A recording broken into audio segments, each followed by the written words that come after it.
มีเขาเกาะเกาะงามแค่ที่วันที่มาเตะก็ในคนเมื่อมึงมาจ้างามมาจ้ะซ้ำห้องแล้วมัน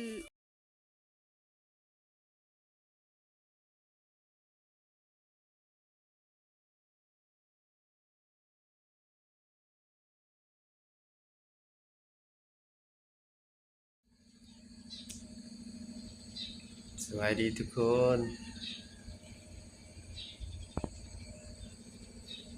ตอนนี้ก็ยังอยู่สุขสละ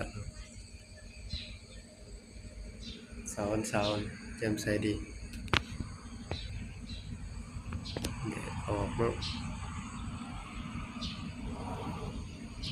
ข้าวแล้วก็สิได้เกี่ยวเขา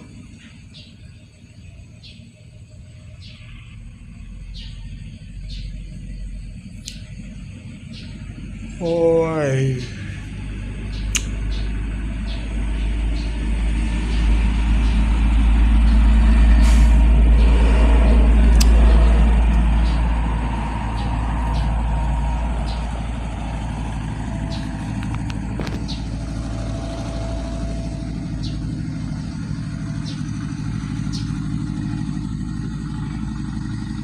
อากาศดีเลยมัน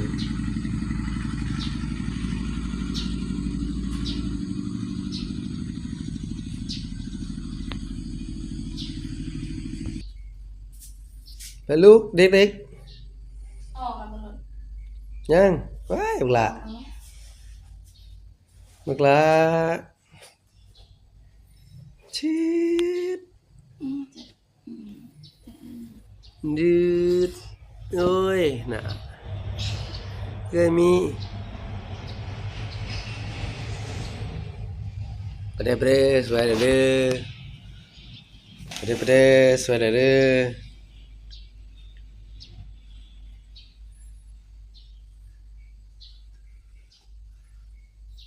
ไม่เกี่ยวเขาเด้อแดดออกเลยเด้อมื้อนี้เด้อไปขี่รถสิเมื่อคืนไปขี่รถสิเมื่อคืนแน่บ่สินั่นโอ้ยสมิเจน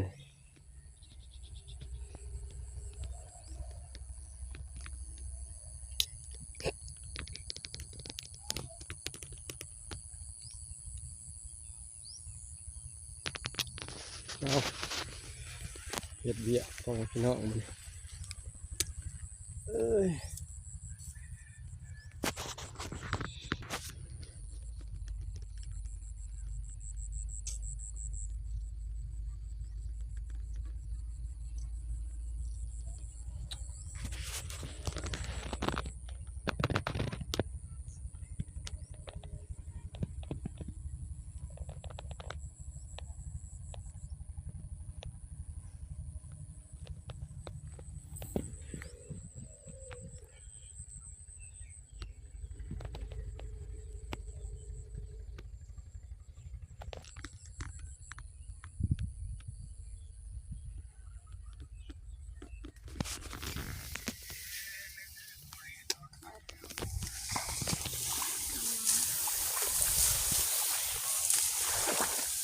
ถ้าว่าไปเกี่ยวคือผมไปเกี่ยวทำไม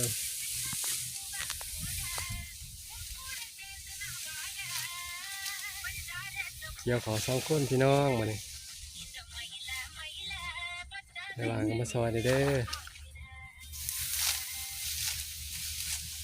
เขาก็หน้าก็มีน้ำ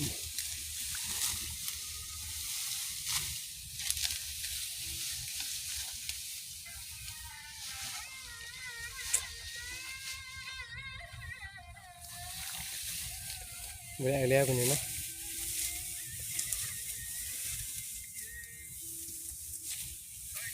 น้าไอเดียไปเข้าแทนกันเลย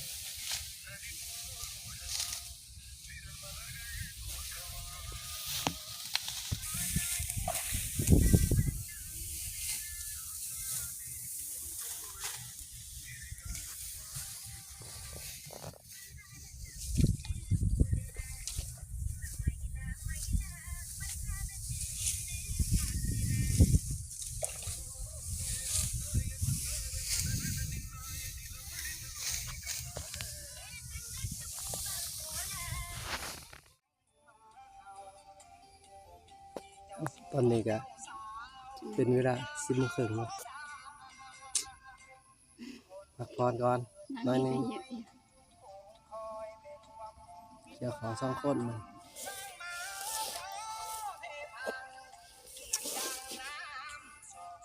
นิดให้หนึ่งก็ให้นั่นให้เถิงกับบนาเป็น แล้วว่า ให้มันนานค่ะ จางสักทีสิ ไปจ้ะไอ้แม่จ้ะ ยังเหลือ4ให้มีแต่ให้ใหญ่พี่น้อง ทิศหนึ่งเลยอยู่นี่ เดี๋ยว บ่ได้ ขอ เกี่ยว ทิศหนึงหน้าให้เดียว มีแต่น้ำ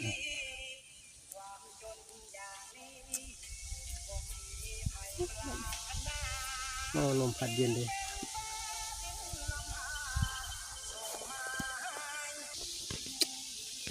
ตกใจเลย เดี๋ยวเขาเกาะมา เกาะงามแค่ที่บางทีมาเตะมาเตะ ก็ในคนเมื่อ มึงบอกนะเจ้างามมาจ้ะ สำห้องเลยแล้ว มันหดไหลเกินไป มันเป็นธรรมศาสตร์ ภาษาต้องโผติ ให้วางกับเกี่ยวเขาซอยนี่เด้อเมื่อยแล้วตอนนี้เมื่อยในพายุกับปานนั้น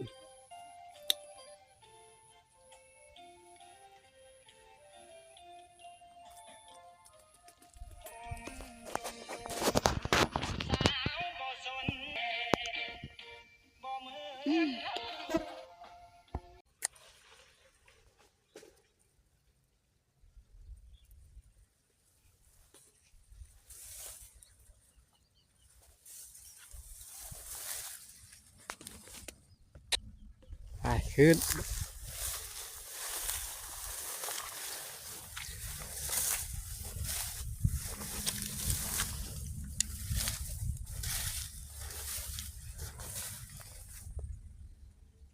มาเด้อมาเด้อกินข้าวเด้อ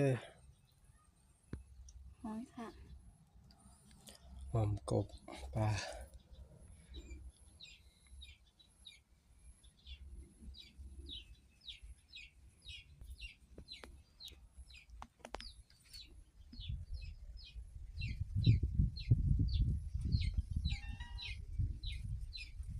บรรยากาศเย็นนี่เนาะอากาศเย็น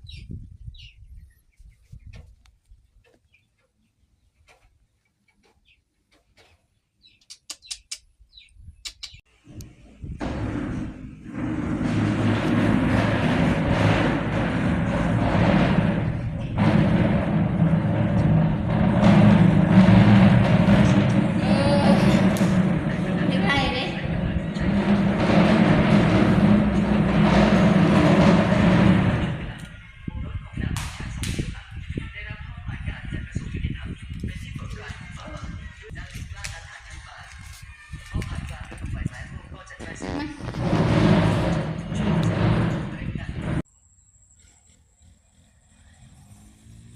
เอาต่อพี่น้องลงสูงแรก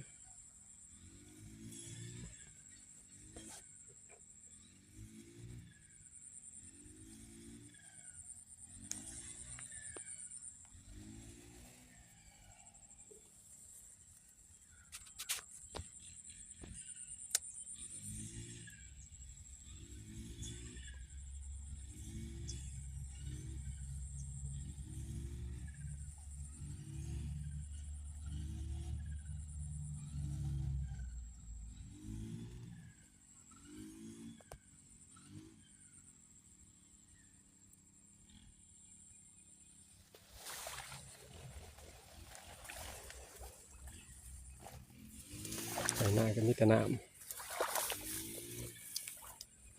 ำเพียงของเขาพี่น้องเลยยางกันยะ